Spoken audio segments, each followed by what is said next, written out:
Welcome back to my channel நண்பா. நம்ம இன்னைக்கு த ஃபர்ஸ்ட் சன்னில் வெங்கட் ஆஃப் ஆல் டைம் அனிமோட 37வது எபிசோட பற்றி பார்க்க போகிறோம். யக்ஷ உஷா என்னடா திடீர்னு ஜாண்டியான் செக்டரில் சேர மாட்டான்னு சொல்லிக்கிட்டு இருக்கான் முட்டாள் மாதிரி.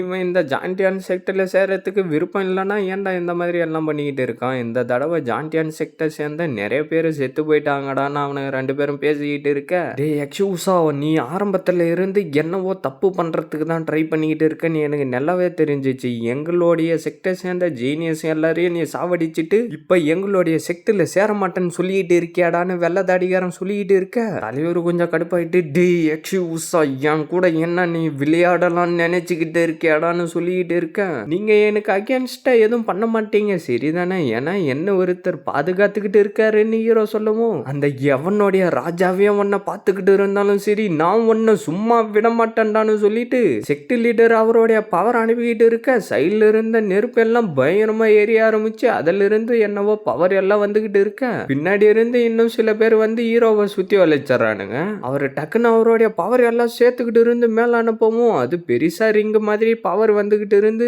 அதுக்குள்ளார இருந்து பாம்போடைய ஸ்பிரிச்சுவல் பாடி வெளியில வருது. வெள்ளதாடிக்காரன் அதை பார்த்து சிரிச்சுக்கிட்டு இருக்க. ஹீரோவும் நின்னுகிட்டு அந்த ஸ்பிரிச்சுவல் பாடியை பார்த்துக்கிட்டு இருக்கான். அவர் டக்குன்னு அவருடைய பவரை யூஸ் பண்ணி ஹீரோவை போட்டு தள்ளுறதுக்காக அந்த பாம்போடைய சோல் பாடியை வேகமா ஹீரோ சைடு அனுப்பவும் ஹீரோ அதை பார்த்து பயப்பட ஆரம்பிக்க. டக்குன்னு என்னவோ ஒரு பறவையோடைய சோல் பாடி அந்த இடத்துக்கு வந்து அந்த பாம்பை போட்டு கீழே அழுத்திக்கிட்டு இருக்க. அது பயந்துகிட்டு டக்குன்னு அவருக்கு பின்னாடி வந்துருது. பார்த்தா அந்த பறவை அதோடைய பவரை சுத்தி அனுப்ப அதை பார்த்து லைட்டா அவரே பயப்பட ஆரம்பிச்சிடுறாரு. யார் அதுன்னு பார்த்தா நம்மளுடைய தாத்தா தான் முன்னாடி நின்னுகிட்டு அவருடைய பவர் அனுப்பவும் அந்த பாம்போடைய ஸ்பிரிச்சுவல் பாடி அந்த இடத்துல இருந்து மறைஞ்சு போயிடுது. மூத்தாவோ யக்ஷுவான், இதை எல்லாத்தையும் நீங்க தான் பண்ணீங்களா?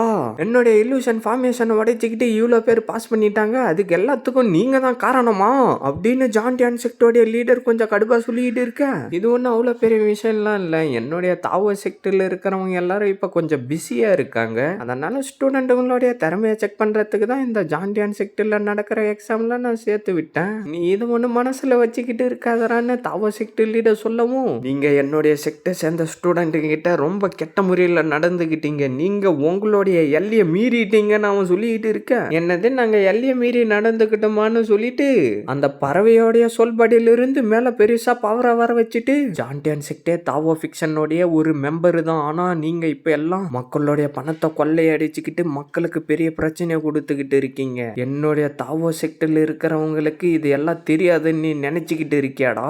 எங்களுடைய செக்டர்ல நடக்கிற விஷயத்துக்கும் தாவோ செக்டர்ல இருக்கிறவங்களுக்கு எந்த ஒரு சம்பந்தமும் இல்ல. தாவோ செக்டர் சேர்ந்த நீங்க இந்த விஷயத்துல மூக்க நுழைக்காம இருக்கிறது தான் நல்லது. ஆனா நீங்க என்ன உண்மையிலே தாவோ ஃபிக்ஷனுடைய தலைவர்னு நீங்க நினைச்சுக்கிட்டு இருக்கீங்களான்னு மாஸ்க் போட்டுட்டு இருக்கவன் சொல்லிக்கிட்டு இருக்கவும், உனக்கு எவ்வளவு தைரியம் இருக்குண்டான்னு சொல்லிட்டு அந்த பறவை சொல்படி அந்த பவர் உள்ளார அனுப்ப அந்த பவர் இன்னும் பெருசாக அதுல இருந்து பவர் வந்து அந்த இடத்துல பவர் சுத்தி தெரிச்சுக்கிட்டு போய்கிட்டு இருந்து அவன் வலியை தாங்க முடியாம பயங்கரமா கத்திக்கிட்டு இருக்கான். பார்த்தா அவன் ஆளே இருந்த இடம் தெரியாம மறைஞ்சு போயிடுறான். இவன் எப்ப இன்னும் இவ்வளவு ஸ்ட்ராங்கா இருக்கான்னு அவன் யோசிச்சுக்கிட்டு இருக்க.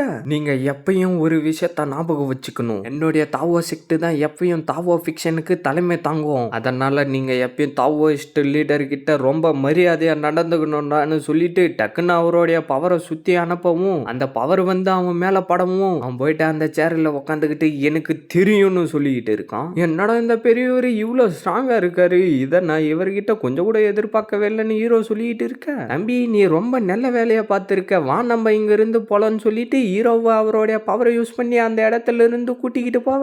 எங்க என்ன கூட்டிக்கிட்டு போறீங்க அப்படின்னு சொல்லிட்டு ஹீரோ கத்திக்கிட்டு இருக்கவும் அவங்க என்ன விட்டுட்டு போயிட்டாங்க. நான் யாரு, நான் இப்ப எங்க இருக்கேன்னு கூட எனக்கு தெரியல, என்ன கூட்டிட்டு போங்க அப்படின்னு மஞ்சள் ட்ரெஸ்காரன் கத்திக்கிட்டு இருக்க. இவன் யக்ஷ உஷாவோடைய கூட்டாளின்னு நினைக்கிறேன். ஏன்னா இவனுங்க 2 பேரும் சேர்ந்துக்கிட்டு தான் பணத்தை மாத்திக்கிட்டு இருந்தானுங்க. அதனால நம்ம இவனை சும்மா விடக்கூடாதுறான்னு சொல்லிட்டு அவனுக்கு எல்லாரும் அவனை அடிக்க ரெடி ஆவ. எனக்கு யக்ஷ உஷா யாருன்றதே தெரியாதுறான்னு மஞ்சள் ட்ரெஸ்காரன் சொல்லவும், நீ சொல்றத நாங்க நம்பிடுவோம் மாடான்னு சொல்லிட்டு அவனை போட்டு அடின்னு அடிக்க அவன் வலி தாங்க முடியாம பயங்கரமா கத்திக்கிட்டு இருக்கான். தலைவரே நம்ம தாவோவை அப்படியே போக விட்டலாமான்னு வெள்ளதாடிகாரன் சொல்லிக்கிட்டு இருக்க. இந்த உலகத்துல இருக்கிற தாவோ ஃபிக்ஷனுக்கு தாவோ செக்டர் சேர்ந்த தலைவர் தான் லீடர். அதனால நம்ம அவரை போக விடுறது தான் நல்லது. அது மட்டும் இல்லாம ஜேஸ் அகாடமியை சேர்ந்த ஜி ஜியூ மூத்தாவோ சந்திச்சப்ப கூட மரியாதையோட தான் நடந்துகிட்டான். ஆனா அந்த எக்ஷூஸா கண்டிப்பா செத்தே ஆகணும்டா. சீனை கட் பண்ணா தாத்தா அவருடைய பவரை யூஸ் பண்ணி ஹீரோவை வேற ஏதோ ஒரு இடத்துக்கு கூட்டிக்கிட்டு வந்துடுறாரு. தாவோ செக்டர்ல மொத்தமா 6 பீக்குங்க இருக்கு. அதுல என்னுடையது ஸ்கேடு பீக்கு. இதுக்கப்புறம் நீ ஸ்கேடு பீக்கோடைய ஒரு ஸ்டூடெண்ட்டான்னு தலைவர் சொல்லிக்கிட்டு இருக்க. ஹீரோவா அந்த இடத்த சுத்தி பார்த்துக்கிட்டு இந்த இடமும் ரொம்ப நல்லதா இருக்குன்னு சொல்லிக்கிட்டு இருக்க. ஆனா நான் எதையோ மறந்துட்ட மாதிரி தோணுது எனக்கு. ஞாபகம் வந்துருச்சு, நம்ம எக்ஸ்யூவிய ஜாண்டியன் செக்டர்லயே மறந்து விட்டுட்டு வந்துட்டோம்டான்னு தாத்தா சொல்ல ஹீரோ அதையெல்லாம் கண்டுக்காம இருக்கவும் எக்ஸ்யூசா நீ எங்கேயும் போவாத, நான் போயிட்டு எக்ஸ்யூவிய கூட்டிக்கிட்டு வந்துடுறேன்டான்னு தாத்தா சொல்லவும் என்ன நீங்க இதை கூட மறந்துட்டீங்களான்னு ஹீரோ சொல்லிக்கிட்டு இருக்க. தாத்தா அங்கிருந்து கிளம்பி போயிடுறாரு. ஜாண்டியன் செக்டர் சேர்ந்தவங்க அவரை சாவடிக்காம இருந்தா சரி பிரதர், நான் உங்களுக்காக கடவுள்கிட்ட வேண்டிக்கிறேன்னு ஹீரோ சொல்லிக்கிட்டு இருக்க. அந்த இடத்துக்கு 2 பேர் வந்துட்டு நீதான் ஒலிம்பிக்கோடைய புது ஸ்டூடெண்டாடான்னு கேட்டுக்கிட்டு இருக்க. என்னுடைய பேர் எக்ஸிவுசா சீனியர், உங்க 2 பேரையும் பார்த்ததுல எனக்கு ரொம்ப சந்தோஷம். சரி உங்க 2 பேரோடைய பேரை கொஞ்சம் சொல்லுங்கன்னு ஹீரோ சொல்லவும் என்னுடைய பேரு எக்ஸுவா, அப்புறம் இவனுடைய பேரு எக்ஸு யாங். நாங்க 2 பேரும் ஒலிம்பிக்கோடைய ஆர்டிஷியன் டிசேபிள். நீ இப்பதான் இங்க சேர்ந்திருக்க, அதனால இந்த இடத்த பத்தின விஷயம் உனக்கு புரிஞ்சுக்கிறதுக்கு கொஞ்சம் கஷ்டமா தான் இருக்கும். நீ ஒரு ஆர்டிஷியன் டிசேபிள் தானா, திடீர்னு உனக்கு என்னடா ஆயிடுச்சு ஜூனியர்னு குண்டம் கேட்டுக்கிட்டு இருக்க. அட அந்த ஜூனியர் ஸ்டேட்டஸ்ன்றது எனக்கு கூஸ் பம்ப்ஸே கொடுக்கல. இந்த செக்டோடைய லீடர் என்ன ஒரு கோர் ஸ்டூடெண்டா ஆக்குறேன்னு எனக்கு ப்ராமிஸ் பண்ணியிருக்காருடான்னு ஹீரோ சொல்லவும் என்னது கோர் ஸ்டூடெண்டா, சீனியர் எக்ஷு நீங்க ஒரு கோர் ஸ்டூடெண்ட்ன்றது எங்களுக்கு தெரியாது, அதனால எங்க மேல நீங்க ஒன்றும் கோவப்படாதீங்கன்னு உன்ன சொல்லவும் அதை பத்திலாம் நீங்க ஒன்றும் கவலைப்பட வேண்டிய அவசியம் இல்லை. கோ டிசேபிள்ன்றது வெறும் ஒரு டைட்டில் தான். வருங்காலத்துல நம்ம எல்லாரும் நல்ல ஒரு ஃப்ரெண்ட் ஆகிறதுக்கு கூட வாய்ப்பு இருக்கு. உங்களுக்கு எதனா ஹெல்ப் தேவைப்பட்டா என்ன கூப்பிடுங்கடான்னு ஹீரோ சொல்லவும் ரொம்ப நன்றி சீனியர், எங்களுக்கு சில வேலை இருக்கு, நான் உங்களை அப்புறமா சந்திக்கிறேன்னு சொல்லிட்டு 2 பேரும் அங்கிருந்து கிளம்பி போயிடறானுங்க. கோ டிசேபிள்ன்ற இந்த ஒரு டைட்டிலுக்கே எனக்கு இந்த அளவுக்கு மரியாதை கிடைக்குது. நான் மட்டும் சக்சஸரா ஆயிட்டேன்னா கண்டிப்பா ஜேஸ் அகாடமில இருந்து என்னுடைய ஒய்ஃபை திருப்பி என்கிட்டே அனுப்பிடுவானுங்க. ஆனா லியோ 2 இப்ப எத்தனாவது லெவல்ல இருக்கான்னு எனக்கு சரியா தெரியலையே. நான் தாவோ செக்டோடைய சக்சஸரா ஆனதுக்கு அப்புறம் அவனால எனக்கு முன்னாடி நிக்க முடியுதான்றத நான் பாக்குறேன்னு ஹீரோ சொல்லிக்கிட்டு இருக்க. அந்த இடத்துக்கு தாத்தா வந்துட்டு அவனை கீழே போடவும் எக்ஸுவி உங்களுக்கு எதுவும் ஆகல இல்ல, நான் திருப்பி உங்களை பார்க்கவே மாட்டேன்னு நினைச்சுக்கிட்டு இருந்தேன்னு ஹீரோ சொல்ல அவன் டக்குன்னு ஹீரோ மேல சாஞ்சுக்கிட்டு என்ன சாவடி அடிச்சுட்டானுங்க, நான் செத்து போயிடுவேன்னு நினைச்சுக்கிட்டு இருந்தேன் அப்படின்னு சொல்லிக்கிட்டு மஞ்சள் ட்ரெஸ்காரன் அழுதுகிட்டு இருக்க.